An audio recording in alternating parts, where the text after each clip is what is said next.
धुळे शहरातील औधन एमआयडीसी परिसरात चालविण्यात येणाऱ्या एका बनावट पनीर उत्पादन करणाऱ्या कारखान्यावर स्थानिक गुन्हे शाखेच्या पथकानं छापा मारून मोठ्या प्रमाणात बनावट पनीर आणि इतर साहित्य जप्त केले आहे।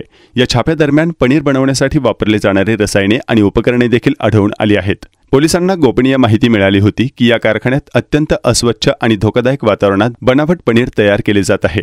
या माहितीच्या आधारे स्थानिक गुन्हे शाखेच्या पथकाने त्वरित कारवाई करत कारखान्यावर छापा मारला आणि मोठ्या प्रमाणात बनावट पनीर जप्त केले। या कारवाई दरम्यान पोलीस अधीक्षक श्रीकांत थिवरे आणि अन्न व औषध प्रशासनचे अधिकारी घटनास्थळी उपस्थित होते आणि त्यांनी कारवाईचे निरीक्षण केले। एफडीएच्या अधिकाऱ्यांनी कारखान्यातून मिळालेल्या पनीरचे नमुने प्रयोगशाळेत तपासणीसाठी पाठवले आहेत। या छाप्यानंतर शहरात खळबळ उडाली असून नागरिकांमध्ये या विषयावर चर्चा सुरू झाली आहे। या प्रकरणाची सखोल चौकशी सुरू असून दोषींविरुद्ध कठोर कारवाई केली जाईल असे स्थानिक गुन्हे शाखेचे पोलीस निरीक्षक श्रीराम पवार यांनी सांगितले। धुळे येथे अशा प्रकारच्या अवैध कारखान्यामुळे नागरिकांच्या आरोग्यावर गंभीर परिणाम होऊ शकतो। प्रशासनाने नागरिकांना आवाहन केले आहे की खाद्यपदार्थ खरेदी करताना सतर्क राहावे आणि त्यांच्या गुणवत्तेची देखील तपासणी करावी।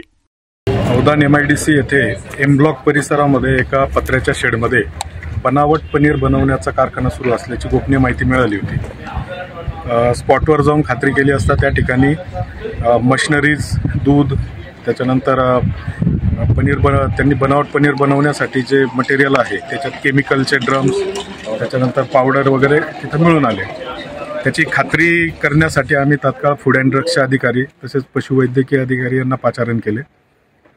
फूड अँड ड्रग्सच्या अधिकाऱ्यांनी त्या ठिकाणी त्याचे सॅम्पल वगैरे घेतलेले आहेत। लॅबोरेटरीमध्ये चेक केल्यानंतर पुढील कारवाई करण्यात येईल।